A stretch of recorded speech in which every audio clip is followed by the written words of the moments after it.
سلام و سلام خدمت عشق ترین من، نغمه قلب ترین های فالی من و دلبر ترین های قهوه تلخی من. عشق بهتون، نور بهتون و معجزه الهی در زندگی هاتون جاری. بچه های قشنگ مامان، گل های آفتاب گردان من، دور سرصورتتون بگردم من.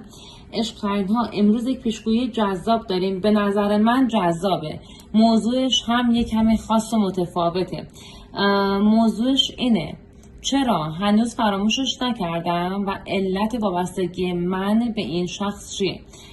توی این پیشگویی دو موضوع رو بررسی میکنیم و یکیش معنویه و یکیش درکه. یعنی دقیقا قرار دو مدار درکی و دو مدار رو، یکیش که درک یکیش معنویه رو بررسی کنیم و به نظرم دو مدار هم میتونه بهتون کمک کنه، چون که ذهنتون رو به نظرم باز میکنه. باز هم اگر موضوع خاصی مد نظرتونه برام توی کامنت ها بذارین، خودم شخصا میخونم و طبق موضوعی که دوست دارین براتون پیشگویی میکنم. مهم اینه که شما اون موضوع رو دوست داشته باشین، مهم اینه که شما اون موضوع رو دلت بشینه، لذت ببری از ویدیو. شما میخوای ببینی، شما باید کیف کنی از این ویدیو. پس لطفا اگر موضوعی دوست داری که من برات پیشگویی کنم برام کامنت کن، خودم با جون و دلم میخونم، میام برات پیشگوییش رو انجام میدم. قشنگ مامان، محبت اگر بکنی، ما رو سابسکرایب کنی، کانالمون رو به دوستانت معرفی کنی، لایک و کامنت یادت نره، قطعا بر من یک انرژی و یک نیروی خیلی خیلی مضاعفه برای اینکه پیشگویی‌ها خفن‌تر از قبل بره جلو. دو کارت داریم، جفتش هم خیلی خفنه، خیلی دل برای من جفتشون رو خیلی دوست دارم و جفتش انرژی خیلی خاصی داره. مخصوصا این دک های بنفشمون، اینا اصلا کارت های فوق العاده خفنیه. میخوایم ببینیم چه خبره، چی به چیه و بررسی کنیم. بچه ها زمانی که بر میزنم دوست داشتین به کارت ها نگاه کنید، ناخودآگاه انرژیتون با من همسو میشه. خب خوبه اگر دوست داشتین بر زدن کارت ها رو نگاه کنید. الان میخوام بهت بگم چرا نتونستی هنوز فراموشش کنی و وابسته چه موضوعی هستی در وجود این شخص، وابسته چه مداری هستی در وجود این شخص. علت این که بچه های من، گل های آفتابگردان من نتونستن این شخص رو فراموش کنن چیه و علت وابستگیشون چی میتونه باشه. ببینیم که این دک های دلبر ما چی میخواد به ما بگه.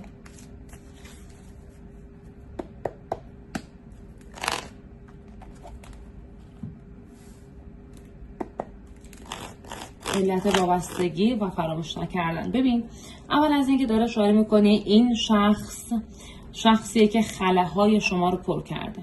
بذار من بچینم بعد قشنگ برات با آرامش تفسیر کنم که کارت هارم قشنگ ببینی، لذت ببری از تصاویر کارت ها.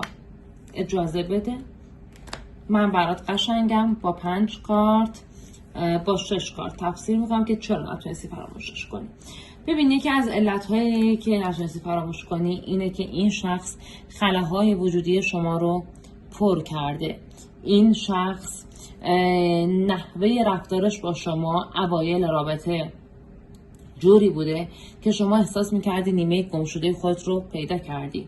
این فردی بوده که به شدت بهت اهمیت میداده و فردی بوده که به شدت نقطه اهمیت شخص شما بوده، ولی ناگهانی یهویی تغییر شخصیت داده و حالا میتونم بگم که خیلی ناگهانی بوده اون اهمیت رو از شما گرفته. ببین، شما چرا وابسته ای؟ چون که خودت رو در درون این آدم دیدی، یعنی احساس کردی که این شخص شفاف زلاله و تو خودت رو انگار که این شخص رو یک آب روون زلال میدیدی، خودت رو توی اون آب زلال دیدی، تصویر خودت رو، و احساس کردی که این شخصی که هیچ وقت دیگه همچون شخصی کنار تو پیدا نمیشه. این تا اینجا میگه این شخص به شدت به تو عشق و امید میداده، امیدواری هایی که میداده و رویاهایی که تو ذهنش در مورد شما داشته بیان میکرده.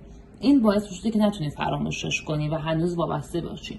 که البته این شخص هم خودش، ببین این کارتیه که میگه خود اون شخص هم به شما وابسته است. ما نمیتونیم اینجا بگیم این شخص وابستگی نداره. حقیقتی که کارت میگه رو باید بیان کنیم که شما که بیننده کاملا ذهنت آگاه شه. شما ببین، این شخص شما رو وابسته کرده، دقیقاً خودش هم وابسته به شما شده. میدونید چرا؟ چون تو فردی بودی که به شدت حمایتگر بودی، صبور بودی، نمادی از یک معجزه بودی و نمادی از یک میتونم بگم فرد فداکار بودی. چون میگه اوایل رابطه همه چیز عالی، پرفکت، بی‌نظیر، ولی کم کم یهو به نوسان خورده و تو باز هم فداکاری کردی، تحمل کردی، صبوری کردی، هیچ چیزی نگفتی، جز صبر کاری نکردی و این فرد تو رو فردی فداکار میدونه.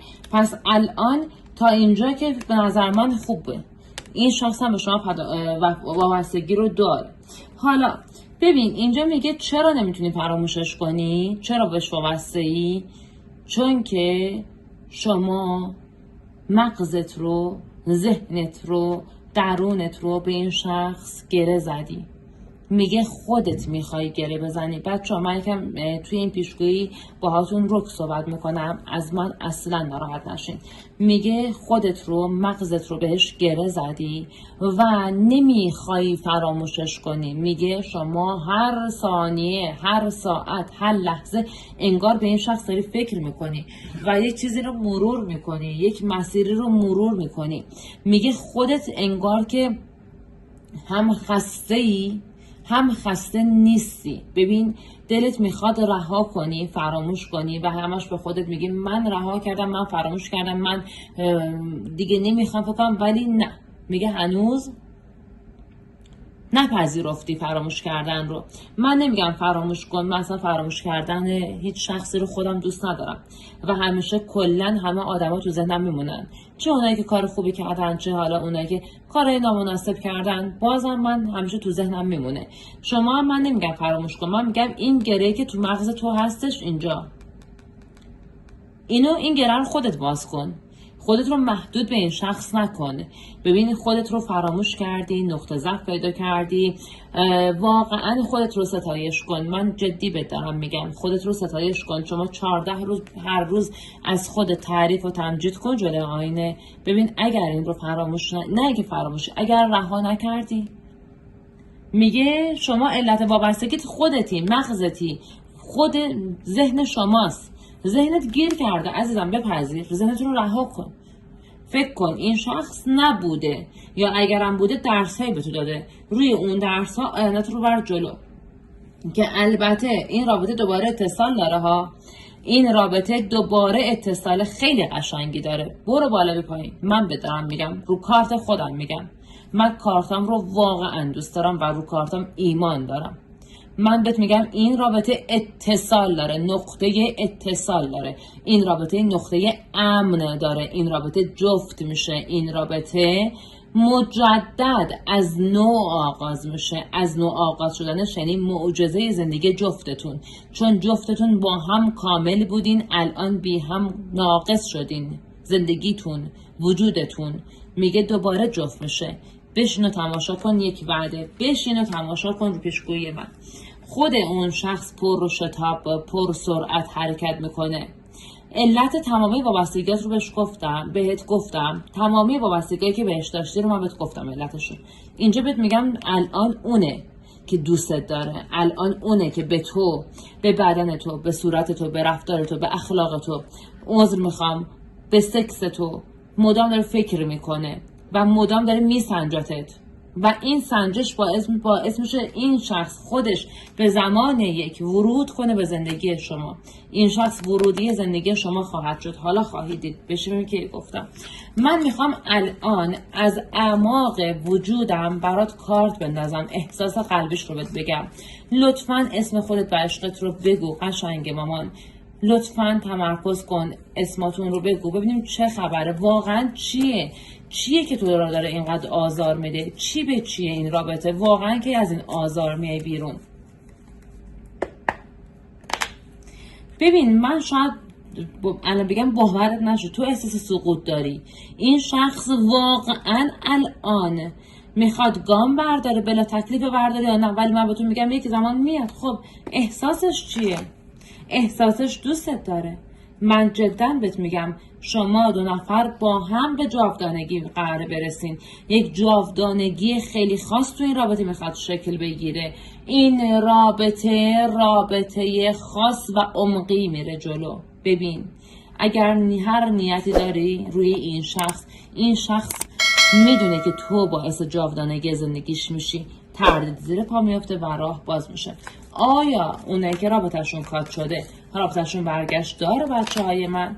بله برگشت داره، ولی خودت بعد برگشت کلا میبندی این شخص رو، پروندهش رو. آیا اونایی که الان رابطهشون سرده رابطهشون گرمای خاص داره بچه های من؟ 100% تشکیل خانواده داره دیده میشه. یا حالا اگر متأهل هستین، زندگی زناشویی که به عمق عشق بوده خراب شده، رویای این زندگی زناشویی به گل نشسته، ولی دوباره رابطه زناشویی به گرما می نشینه، بعدش هم دوه. حالا میخوایم ببینیم درس این رابطه برای شما چی بود دیگه. ما 2 بعد داشتیم، یکیش معنوی بود یکیش درکی بود. من درکیه رو اول گفتم، الان میخوام معنویه رو بگم. درس این رابطه برای بچه های من، برای قشنگای من چی بوده؟ این رابطه اومده تو زندگی تو چه درسی بده؟ چه پیامی بده؟ میخواد به تو چی بگه؟ آیا تو اصلا درس گرفتی از این رابطه یا نه همون شکلی میخوای ادامه بدی زندگی تو؟ بر بزنیم بچه ها، به برها بر میزنم نگاه کنید، چون انرژی هاتون واقعا همسو میشه، انرژی هامون همسو میشه.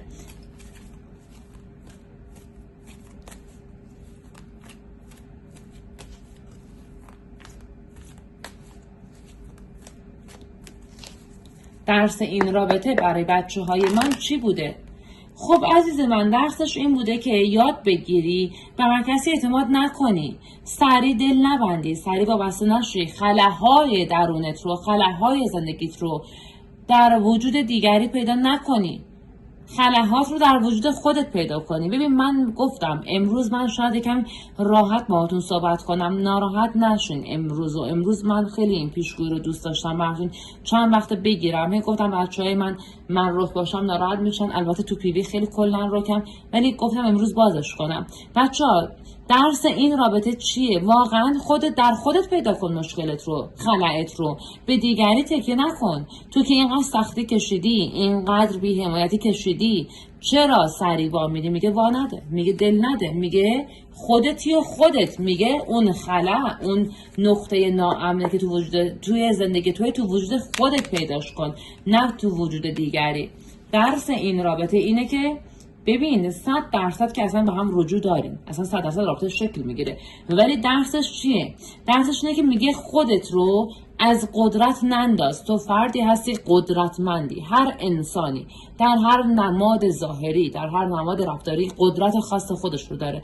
میگه تو قدرت داری. ببین عزیزم، تو فردی قدرتمندی. میگه شما در مقابل دیگران اعتماد به نفس نداری، اون قدرت رو دست پایین میگیری. میگه وارد هر ارتباطی میشی، در هر اجتماعی شغلی احساسی، ببین به قدرت تکیه کن، محکم صحبت کن، خیلی قوی صحبت کن، بذار دیگران محتاج این باشن که با تو مکالمه داشته باشن.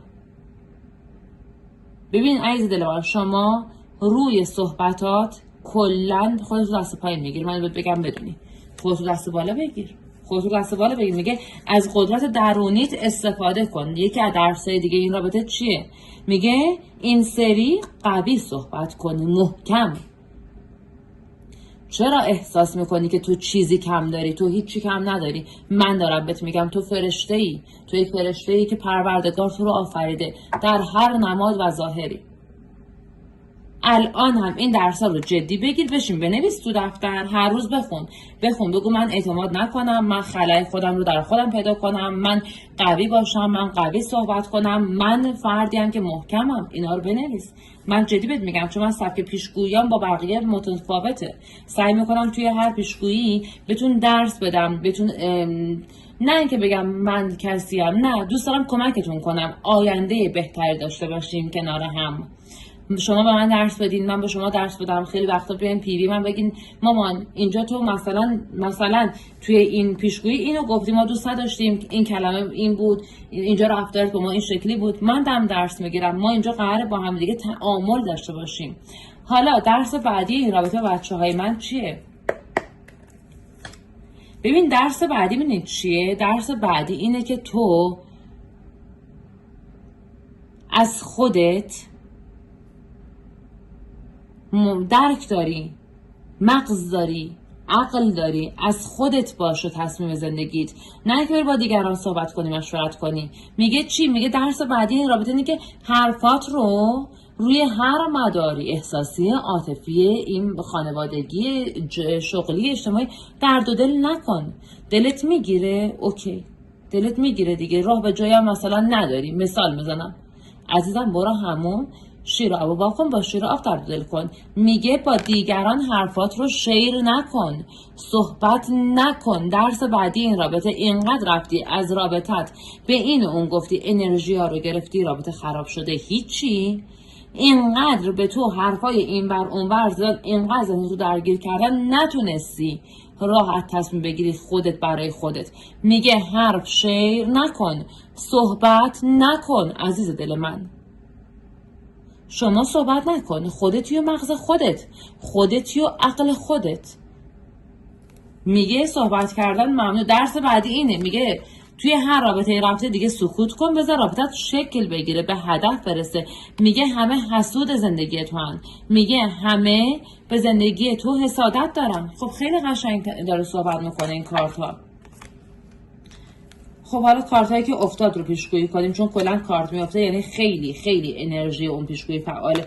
اینجا ببین، اینجا که میگه دوست داره، علاقه داره، قطعا رابطه شکل میگیره. رابطه دقیقا شکل بگیره، به یک زمان شکل میگیره، به چارچوب میرین، توی چارچوب قرار میگیرین. عذر میخوام، ببخشید، مادرانه میگم، سکس و معاشقه دارین، دیدار دیتی که خیلی بهتون میچسبه، دلپذیره. و تو میگه اگر باز هم این قدرت، اگر این نقطه ضعف رو نشون بدی، اون همون داستان میشه. اگر نه، قوی. ببین، نترس. تو فردی هستی که درونت پر از شکوفایی، قوی صحبت کنی.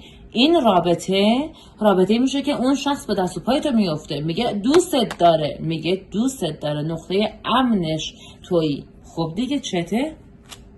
درس بعدی میدونین چیه؟ میگه اینقدر هزار نذار. میگه شما میانه رو باش. 100 میذاری آقا، صفرم بذار. نمیخوای صفر بذاری، 50 کلا برو جلو. نه 100 باش نه صفر باش، 50 خیلی قشنگ و شیک برو جلو. نه اینوری نه اونوری عزیزم، 50 برو جلو. چرا احساس میکنی اگر به دیگران آوانس بدی، دیگران رو ساپورت کنی، ساپورتر همه باشی، همه عاشقت میشن؟ ساپورتر نباش. ایناش میگه ساپورتر نباش که بعدش بشینی گریه کنی، قصه بخوری، این شکلی زانوی غم بغل کنی. میگه تو ساپورتری، بعدش قصه میخوری.